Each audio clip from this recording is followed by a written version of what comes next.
Hello, everybody. My name is Cesar Soto, and I am a staff writer at the Paisano, the independent student newspaper at the University of Texas at San Antonio. I just wanted to start off by asking for a quick introduction, if you don't mind. Yeah, hey, I'm Rei Kimura. I'm the lead singer and rhythm guitarist and the songwriter in Moxie. And so, yeah, happy to be here. Thank you so much for being here.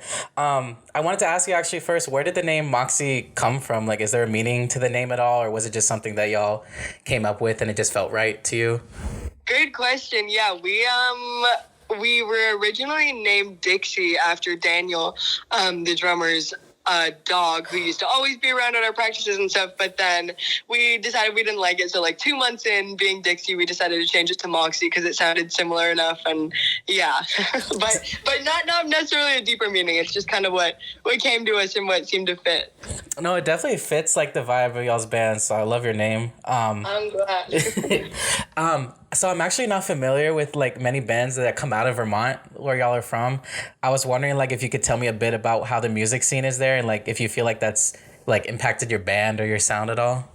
Yeah, for sure. You know, I was just thinking about it coming home from the West Coast. I was like, damn, like for such a small town, it's kind of crazy how big the art scene is here. We're from this really small town in Brattleboro, Vermont that's like 10,000 people.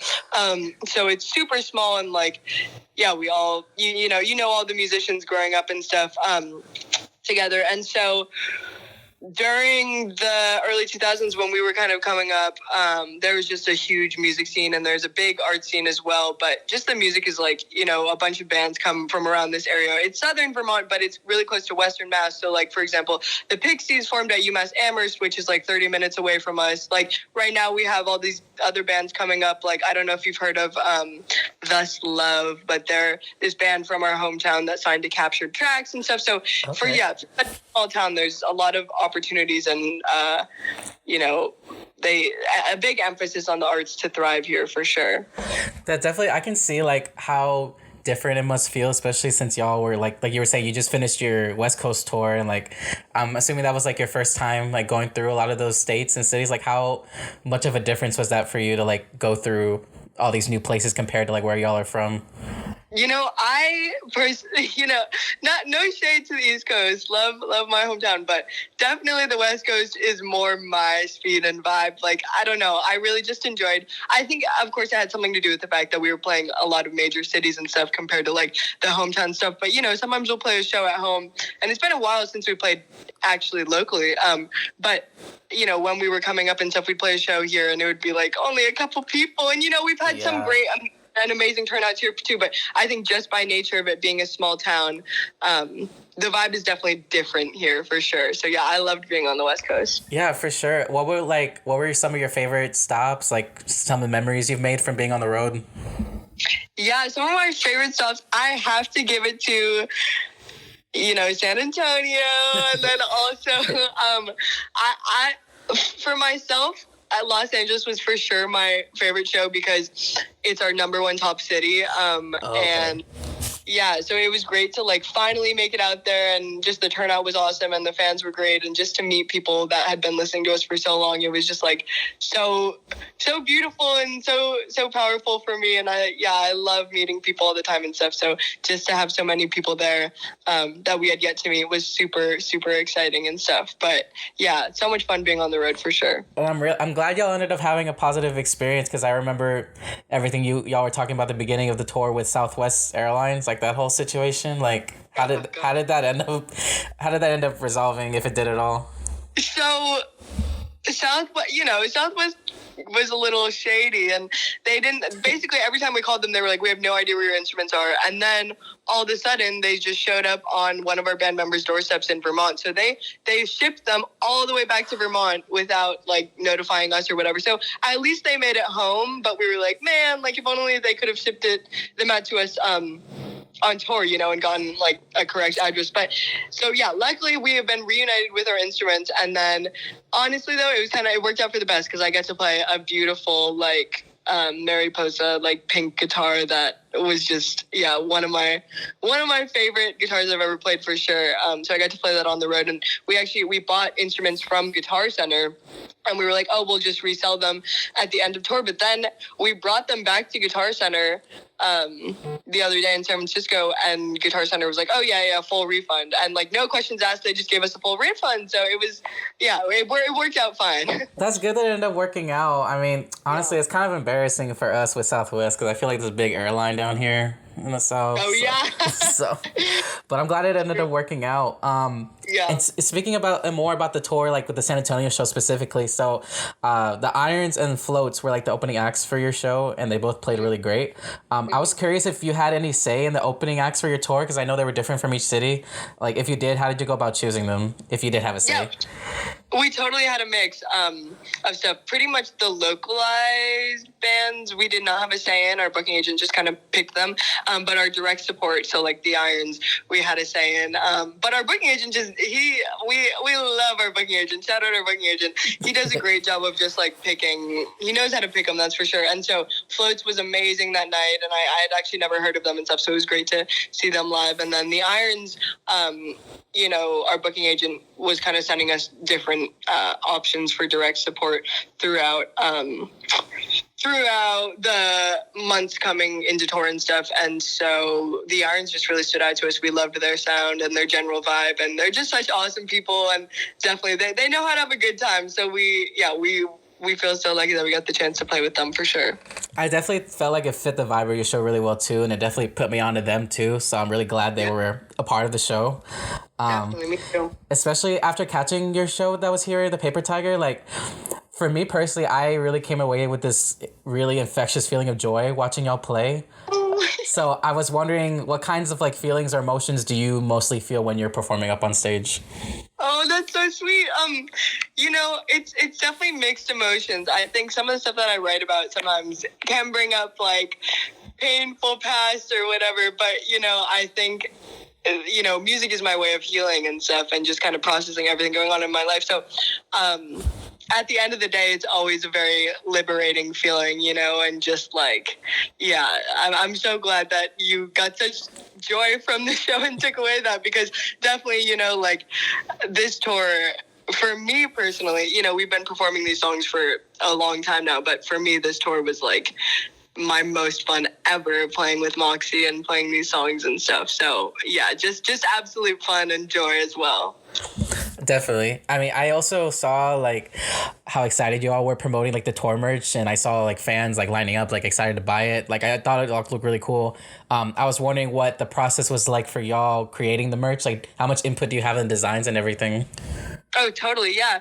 We, it's so funny. All four of us, we have like such different aesthetic tastes. Like, it could not be further opposite. And so we spent like 3 months just like coming up with little mock ideas ourselves and like whatever, sending them, and nothing really stuck to us. And then finally our booking agent put us on to this guy Ryan, who his Instagram handle's like It's Rye Dog or something, I forget his full name. But anyways, Ryan ended up designing our tour poster, and then we just fell in love with his work and all of his what he did for the tour poster and stuff. So we decided to use that for merch. And then for the shirts and the tote bags, Leander, our guitarist, he lives up in Burlington, Vermont at the moment, and he got in touch with a graphic designer up there, and him and her worked together to come up with our design for that. So we're really into like the vibrant palettes and colors and kind of florally things. For sure. So I was really happy with how that merch turned out. Yeah, definitely. I feel like also too, like what you're saying, the whole the color scheme that y'all picked and everything definitely fit like the vibe of it. So I really liked like seeing that all come together for y'all. Thank you. Yeah.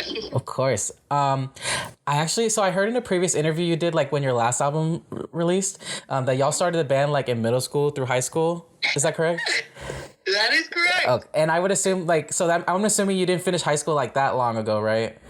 No, I'm a sophomore in college right now, actually. Oh, okay, cool. So I just want to say, I remember like during that time for myself, like how much music played a part in my life, especially like through the more difficult times. Like, I was wondering, what role did music play in your life during that time? Like, not just the music you were making for Moxie, but just like the whatever music you were into during that time. Totally. Yeah, music has just always played such a deep, deep role in my life and stuff. And definitely during that time coming up, well, Daniel, the drummer, and I were just talking about it. I think Moxie just kind of started at the right time, right place, right time for us because, like middle school, it was what? For me, I was in middle school in like 2016, 2017. And so that was like when I was getting like my first phone ever. And so then with my first phone, I got to get Spotify. And then I had like this whole like world of sounds and songs that I'd never heard before just at my fingertips and stuff. And that was the same case for Daniel, our drummer.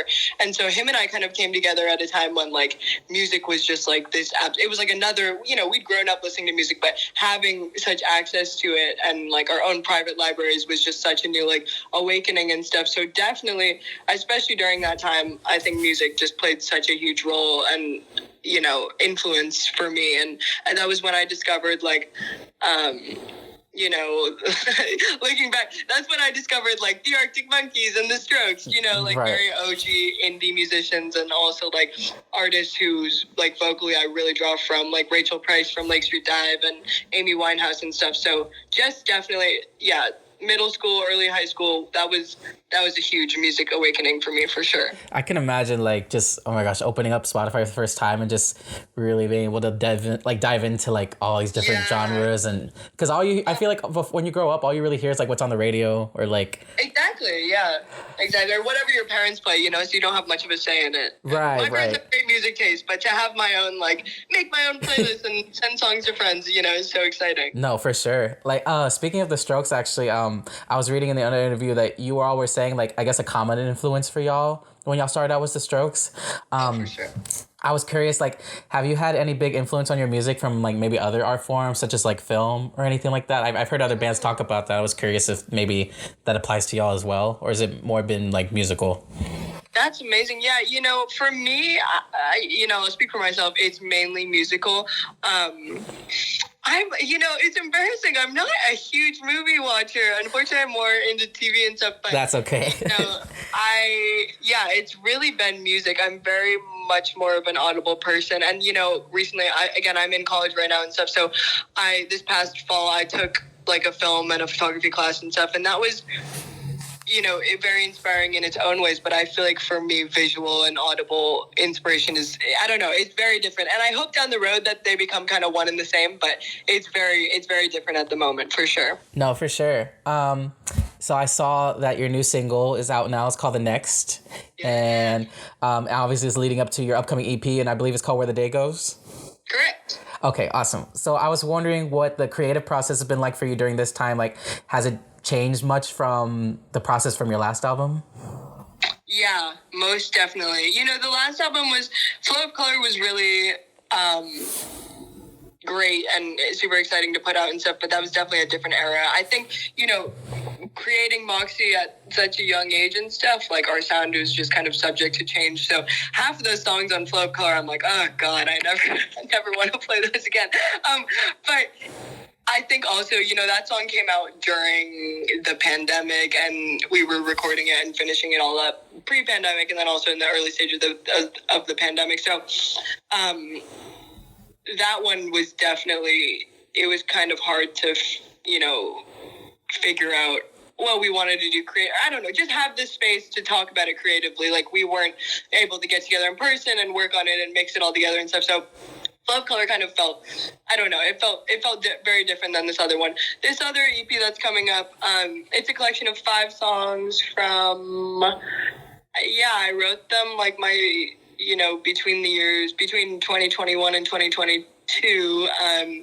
And we were able to, because I was in school when we were recording them this past fall, it was still kind of a remote process where, the boys, they all would track the instrumentation up in Burlington, Vermont, and then they would send the project down to me, and then I had the opportunity to just kind of like track all the vocals that I wanted and then all these different piano parts that I wanted and stuff, which was super fun because I've never experienced with writing piano I've never experienced writing piano parts for any of our stuff. So just, figuring out different textures and stuff. And then I was able to work on it alone, which I feel like I just do better in general, better working alone. And then we came together in the winter, like a couple months ago, just to like mix it all and get it to where we wanted it. So this process definitely felt not only more collaborative, but it felt more intentional, and like we took more time with this EP. So I'm super psyched on it. No, definitely. Do you feel like that whole process has maybe sort of like created a somewhat new sound for y'all? Like, I guess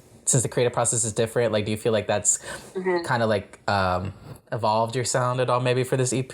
Or do you feel like... Yeah, for sure. I mean, it's crazy listening back even to the fall LP, because that was like, oh my gosh, we wrote those songs so long ago that I don't know, I can't even, you know, it's always Moxie and it's always a Moxie sound, but I almost don't even relate to them anymore. Like, I'll listen to them and I'm like, how did we ever write this, you know? Or it's just kind of like we took a hiatus this fall, and then we got back together for this tour just to rehearse and stuff. And while we were rehearsing, it was like we talked about how it felt like we were learning like cover songs. We were like, we didn't write these songs, you know? So I think definitely like our sound will always be Moxie, because we always are, you know, who we are and have our influences and stuff. But I definitely feel like it's a more developed and more sound at the moment, for sure. Got you. So for 2023, obviously it's beginning of January. Y'all have already accomplished so much, like finishing a whole tour and everything like that. Like, what are your goals like for the rest of the year? Like, what are you most looking forward to as a band? Yeah, that's a great question. I'm super psyched for 2023. You know, we have more releases coming up, and then hopefully more tours coming up. You know, the West Coast was such a new market for us, and we've been wanting to hit it for so long, and having the opportunity to was so exciting. So we're hoping, you know, to just continue to hit those new markets. You know, we want to come to Chicago, and we want to go down south and hit, you know, Nashville and North Carolina, and, you know, just go all around. So hopefully hitting those markets this summer, and then, you know, just keep releasing and pumping out work. I think the pandemic was really hard, in the sense, you know, like I was saying, like we couldn't get together and write and stuff. So navigating how to write remotely, it took a while and stuff. And then again, now that I'm in school, it's a whole other process of trying to get together and write and everything. So yeah, just keep releasing and writing new material, and just continue to develop our sound and stuff. Yeah, for sure. I mean, I definitely hope y'all can come back to San Antonio as soon as y'all can, because it was a great show. Yeah. My last question for you, and this might be the most important one that I've asked you this whole interview. Were you able to try Whataburger before you left Texas? That is a very important question. Yeah, actually, so after the Irons just know how to have a good time. And so after the San Antonio show, they took us out to Whataburger, and then we hit the Alamo and did the Riverwalk, all of that. But yes, I did try it. We all did. And we liked it. I really like it. I had the chicken honey butter biscuit. Oh, thing. yes. Yeah. Very, very Texas tasting, very Southern. I'm a huge chicken and biscuit fan, so that was great. And then we also tried the Dr. Pepper shake, which was amazing. I loved that. That was so good. I will say, maybe you can argue with me on this one. I don't know how you feel about it, but I will say the fries were kind of mid, but everything else I was pleasantly surprised with. So I do enjoy the fries, but I do think what elevates them is like the spicy ketchup they have. I feel like okay. Yeah, you see, next time we're in Texas, I'll be sure to put that spicy ketchup on. Definitely recommend. Well, great. Thank you so much again for talking to me today. I wish you the best of luck this year with everything, and I absolutely cannot wait to hear the EP. Do y'all have a release date for it yet? We do not, unfortunately. Hopefully, you know, we're kind of trying to do like a waterfall release and have a new single off of it every month until I think we have one more single to go. We're releasing 3 singles, and then we're dropping the whole EP together. So hopefully it'll be April or May or something like that. But yeah, keep your eyes peeled for sure. Okay, we'll definitely wait on for that. And yeah, well, thank you so much again for talking to me today. I know it's been a long road since the tour, so like, yeah, I really appreciate you taking the time to talk with me. Of course. No, thank you so much for being patient with us. And yeah, glad that we got the chance to talk.